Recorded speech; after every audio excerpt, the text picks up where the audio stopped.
રાધે રાધે, જય સિયારામ. આપણે ચરિત્ર ચાલી રહ્યું છે આચાર્ય ચરણ, શ્રી શ્રી રામાનંદાચાર્યજીનું ચરિત્ર. હા એમાં આપણે જોયું કે મનસુખ નામનો એક છોકરો તપસ્યા કરે છે હા અને તપસ્યા કરીને એ મનસુખ નામનો છોકરો એવું માગે છે કે અત્યારે યવનોનો ત્રાસ વધી ગયો છે, તો પ્રભુ તમે ધરતી ઉપર જન્મ લઈને ભગવાનની ભક્તિને ફેલાવો. આવું ઈ મનસુખ નામનો છોકરો માગે છે. તો ભગવાન રામ પણ એમ કે છે તથાસ્તુ. પણ જો એક વાત યાદ રાખવાની, ક્યાં કર્મનું ક્યારે ફળ દેવું એ કેવળ ભગવાન જ નક્કી કરે છે. બિલકુલ. આ મનસુખે કહી તો દીધું ભગવાનને કે ધરતી ઉપર જઈને ધર્મની રક્ષા કરો, પણ ભગવાન તરત ને તરત નહોતા આવ્યા. હા 2 જન્મ પછી ભગવાન આવ્યા. હું વર્ણન કરીશ હમણાં. 2 જન્મ પછી એમ. એટલે આપણે ભગવાનભાઈ ઈચ્છા વ્યક્ત કરવાની, પણ એ ઈચ્છા ભગવાન ક્યારે ને ક્યાં સમયે પૂરી કરશે એ કેવળ ભગવાન જ જાણે છે. હા ભગવાન સિવાય કોઈ જાણતું નથી. આવી વસ્તુ છે. ઈશ્વર સિવાય ઈશ્વરને જ ખબર છે કે ક્યારે કોના કર્મનું કઈ રીતે ફળ આપવું. આપે જરૂર છે. તમને એમ થાય કે મેં ભગવાન પાસે ભજન કર્યું પણ કઈ મળ્યું નહીં, એમ નહીં. એ ભજનનું ફળ મળશે, એ આપશે, પણ ક્યારે કઈ રીતે કોને આપવું ને એ કેવળ ભગવાન જ જાણે છે. હા ભગવાન સિવાય કોઈ જાણતું નથી. આવી વાત છે. એટલે મનસુખ તો ધામ પધારી ગયા શરીર છોડીને.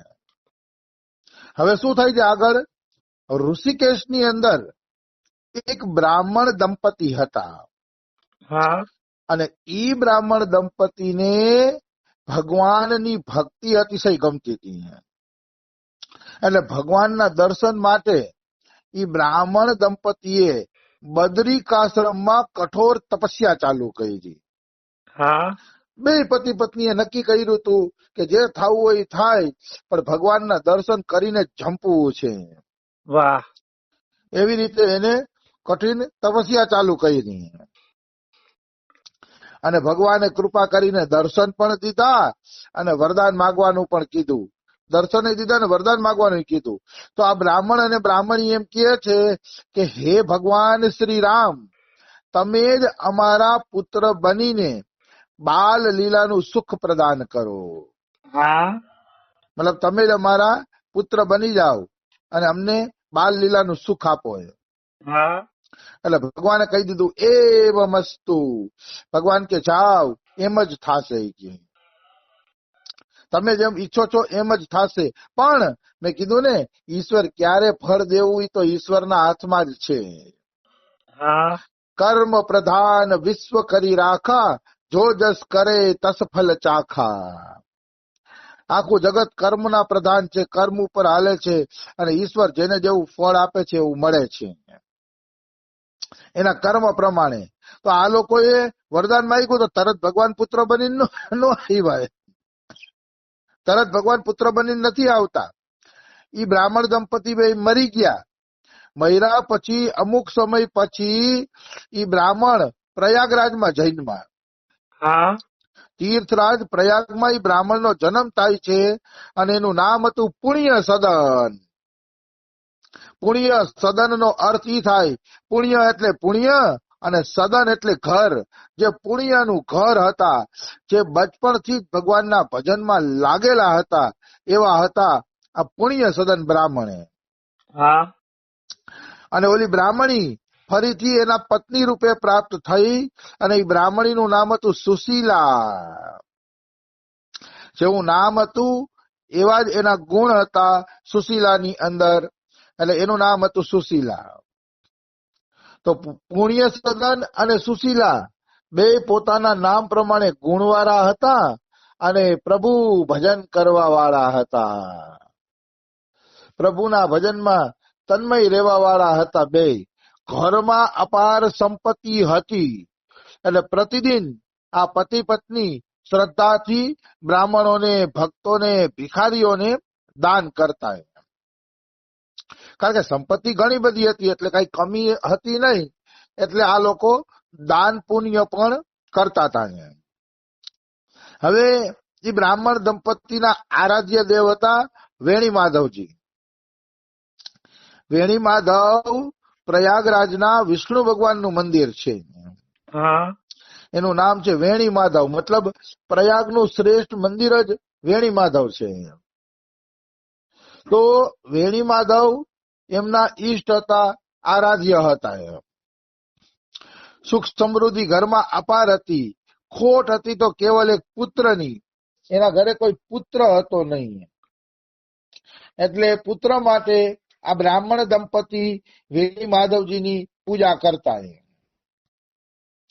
એક વખત સુશીલાએ વેણી માધવ સામે પોતાનું અંચલ પસારીને માગ્યું, સાડીનો છેડો પસારીને માગ્યું કે હે પ્રભુ, મને એક પુત્રની કામના છે, તમે મને પુત્ર આપો.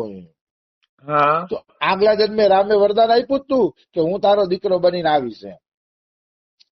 હવે આગલા જન્મમાં જે વરદાન આપ્યું હતું એનો ફળ પાકવાનો સમય આવી ગયો હતો, એટલે આએ આંચલ ફેલાવીને ભગવાન પાસે પુત્ર માંગ્યો. તો એના અંચલમાં ભગવાન વેણી માધવની પ્રસાદી માળા પડી ગઈ અને એક શંખ અપને આપ એના આંચળમાં આવી ગયો. હા અને મેઘ જેવી ગંભીર વાણી થઈ કે હે માતાજી, તમારો મનોરથ પૂર્ણ થયો, હું તમારો દીકરો બનીને જરૂર આવીશ. તો હે માતાજી શબ્દ પ્રયોગ કર્યો. હે માતાજી એટલે ભગવાને કહી જ દીધું કે હવે હું તારો દીકરો બની જ ગયો એમ માની લે. વાહ આવું વરદાન મળી ગયું એટલે પતિ પત્ની અતિશય પ્રસન્ન થયા છે. એ ફૂલની માળા અને શંખ લઈને પતિ પત્ની ઘરે આવ્યા છે અને શંખને પૂજામાં રાખી દીધો છે. કારણ કે શંખ ભગવાનનો આપેલો હતો, એટલે ઈ શંખને પણ પૂજામાં રાખી દેવામાં આવ્યો છે. હા તો આ વરદાન અનુસાર વિક્રમ સંવંત 1256 માઘ મહિનો કૃષ્ણતમી તિથિ ચિત્રા નક્ષત્ર સિદ્ધ યોગ કુંભ લગ્નની અંદર સ્વયં ભગવાન રામજી આમના ઘરે પુત્ર રૂપે પ્રગટ થયા છે. હા આચાર્ય ચરણ શ્રી શ્રી રામાનુજાચાર્યનું આ રીતે પ્રાગટ્ય થયું છે ધરતી ઉપર. પણ 2 જન્મ સુધી વાર જોવી પડી. મનસુખે વરદાન માંગ્યું, પછી આ બીજા દિવસે બીજા જન્મે બ્રાહ્મણ દંપતીએ વરદાન માંગ્યું, ત્યારે ત્રીજે જન્મે ભગવાન રામ આચાર્ય ચરણ બનીને આવે છે. હા ત્રીજે જન્મે એટલે કહેવાનો ભાવ શું છે કે ઈશ્વરના દરબારમાં ઈચ્છાઓ પૂરી થાય છે. ઈશ્વરના દરબારમાં જે વરદાન માંગો છો એ વરદાન પૂરા થાય છે, પણ ધીરે ધીરે ધીરે થાય છે. એકદમથી કાંઈ થતું નથી. તો રામાનંદાચાર્યજીનો જન્મ થયો છે. જન્મનો મોટો બધો ઉત્સવ મનાવવામાં આવ્યો છે. સમય સમય ઉપર જાત કર્મ આદિ એના સંસ્કાર કરવામાં આવ્યા છે. જે જાત કર્મ ને બધા સંસ્કાર કરે ને હા એ સંસ્કાર પણ આ છોકરાના કરવામાં આવ્યા છે. જાતકર્મ સંસ્કાર એટલે નાળ છેદન ને નામકરણ ને છઠ્ઠીની પૂજા ને એ બધું. હા અને પછી બાળકનું નામ રાખવામાં આવ્યું છે રામ દત્ત. કારણ કે રામે દત્ત એટલે આપ્યો હતો ને, એટલે રામ દત્ત એનું નામ રાખવામાં આવ્યું. દત્ત જ એટલે કે છે કારણ કે એ ભગવાનનો આપેલો હતો, એટલે એને રામદત્ત કહેવામાં આવે છે. ઘરના લોકોને રામદત્તજી ખૂબ જ આનંદ આપતા, પરમાનંદ આપે છે. એની બાલ લીલાનું માતા પિતાને સુખ મળે છે. અને એમાંય ઋષિ પંચમી નો દિવસ આવ્યો. હા ઋષિ પંચમી નો દિવસ આવ્યો ને એટલે અન્નપ્રાશન સંસ્કાર કરવામાં આવ્યા. મતલબ 3 મહિનાનું બાળક થાય ને કાંઈક એવું હોય ને, એટલે પહેલી વાર બાળકને અનાજ ખવડાવવામાં આવે. અને ઈ અનાજની વિધિ કદાચ ઋષિ પાંચમના દિવસે જ થતી હોય છે. તો ઋષિ પાંચમનો ઉત્સવ આવ્યો છે ત્યારે બાળક રામદત્તને સૌથી પહેલા ખીરના કટોરાનો સ્પર્શ કરાવવામાં આવ્યો. હા મતલબ કેટલી બધી વસ્તુ રાખી દીધી, ગુલાબજાંબુ, મેવા, મિષ્ટાન ને ઓલું ને રમકડા ને બધી વસ્તુ રાખી. તો એ અન્નપ્રાશન સંસ્કારમાં રામદત્તે સૌથી પહેલા ખીરના કટોરાનો સ્પર્શ કર્યો. એટલે માતાએ રામદત્તને ખીર ખવડાવી છે. ખીર ખવડાવ્યા પછી મીઠાઈ, નમકીન ને બધું આપે છે, પણ બાળક એને મોઢું લગાડતો નથી. બાળક તો બસ ખાલી ખીર જ ખાય છે. હા બીજી કોઈ વસ્તુ આચાર્ય ચરણ રામાનંદાચાર્યજીએ મોઢામાં મૂકી નથી. અને એ લખ્યું છે, ઉસી દિન સે એકમાત્ર ખીર ही आपका खाद्य पदार्थ रहा. તેથી રામાનુજાચાર્ય કેવળ અને કેવળ ખીર જ ખાતા. હવે એને આખી જિંદગી ખીર ખાધી હોય કે ખાલી બચપણના દિવસોમાં ખીર ખાધી હોય, એનું આમાં કઈ ચોખવટ પૂર્વક વર્ણન કરવામાં આવ્યું નથી. હા એનું આમાં ચોખવટ પૂર્વક, પણ એટલું જરૂર છે કે અમુક સમય સુધી એને કેવળ અને કેવળ ખીર જ ખાધી છે. આવી વસ્તુ છે. હવે એક વખત શું બને છે,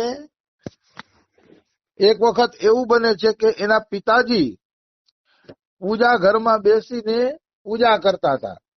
હા પિતાજી રોજ સવારે પૂજામાં બેસી જતા. એટલે પિતાજી પૂજા ઘરમાં બેસીને પૂજા કરતા હોય છે. હા અને બાળક રામદત્ત ગોઠણિયા ભેર હાલતા હાલતા હાલતા પૂજા ઘરમાં આવી ગયા. હા અને પૂજા ઘરમાં પિતાજીની તો આંખો બંધ હતી અને બંધ આંખે પૂજા કરતા હતા. એને કઈ ખબર નથી કે બાળક રામદત્ત ત્યાં આવી ગયો છે.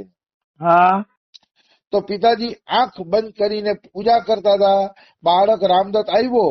આવીને ઓલો જે ભગવાને શંખ આપ્યો હતો ને વરદાનમાં, એ દક્ષિણાવર્ત નામનો શંખ વગાડવા માંડ્યા. હા શંખનું નામ હતું દક્ષિણાવર્ત. જોરથી શંખ, હજી તો ગોઠણિયા ફેર હાલે છે ને, તોય જોરથી શંખ વગાડી દીધો. હા એટલે પિતાજી ચોંકી ગયા કે આ શું કે કેમ શંખ વાગ્યો.